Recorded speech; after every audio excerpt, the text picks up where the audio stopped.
Welcome to Penrose Learning, where we make understanding easy. You start by ensuring the phone has power and a backup.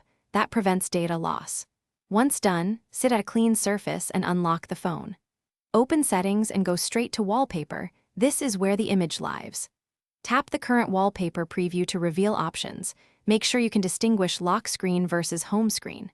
You're not erasing the file system, just replacing or clearing a wallpaper asset, so proceed to the Edit or Delete options.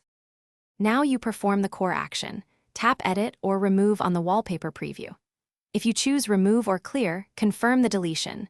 The system will revert to a default or blank background. If replacing, pick an image from gallery or the built-ins, then crop and position it. Make sure to specify whether the change applies to the lock screen, home screen, or both. You do this because each screen stores its own wallpaper setting, so confirm to finalize.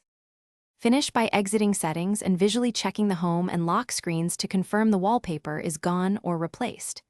If the old image still appears, reboot the phone. A restart often clears cached previews.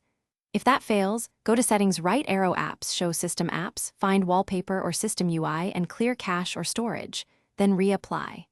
As a last resort, reset wallpaper settings. But remember, you backed up at the start, so data remains safe throughout. Thanks for watching. If this was helpful, leave a like and consider subscribing. See you next time.